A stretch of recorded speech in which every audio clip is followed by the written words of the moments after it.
विवाह के 2 वर्ष जब सोनाली गर्भवती होने पर अपने घर राजस्थान जा रही थी, पति शहर से बाहर थे और उन्होंने एक रिश्तेदार को सोनाली को स्टेशन से ट्रेन में बिठाने के लिए कहा था, लेकिन ट्रेन के लेट होने के कारण वह रिश्तेदार उसे प्लेटफॉर्म पर सामान सहित बिठाकर चला गया। सोनाली को ट्रेन 5वें प्लेटफॉर्म से पकड़नी थी और उसे 7वां महीना चल रहा था। सामान अधिक होने के कारण उसने एक दुबले-पतले बुजुर्ग कूली से बात कर ली।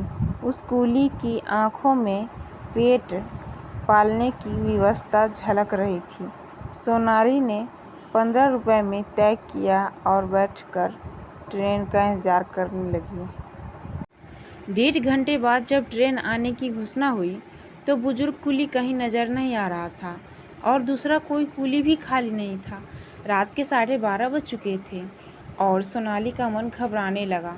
तभी दूसरा से वह बुजुर्ग कूली भागता हुआ आता दिखाई दिया। उसने सोनाली को चिंता न करने को कहा और तेजी से सामान उठाने लगा। ट्रेन का प्लेटफॉर्म अचानक बदलकर 9 नंबर हो गया था, इसलिए पुल पार करना पड़ा। वह बुजुर्ग कूली सांस फूलने के बावजूद धीरे-धीरे चल रहा था और सोनाली भी तेज चलने की हालत में नहीं थी। ट्रेन ने सीटी दे दी और वे भागकर स्लीपर कोच की ओर बढ़े। डिब्बा प्लेटफॉर्म के अंत के बाद इंजन के पास था, जहां चढ़ना बहुत मुश्किल था। सोनाली ट्रेन में चढ़ गई और ट्रेन रेंगने लगी। कूली अभी दौड़ ही रहा था और उसने हिम्मत करके एक-एक सामान ट्रेन के पावदान पे पास रख दिया।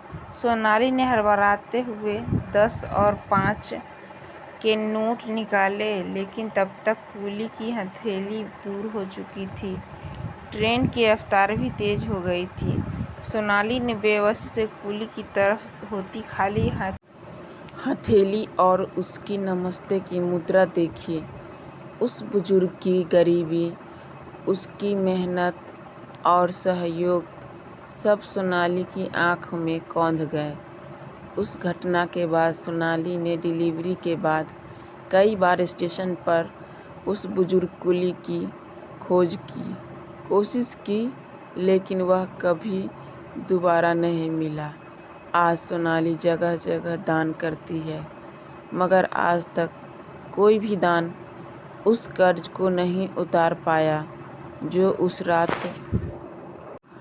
उस बुजुर्ग कूली की कर्मठ हथेली ने किया था। सच है, कुछ कर्ज कभी नहीं उतारे जा सकते।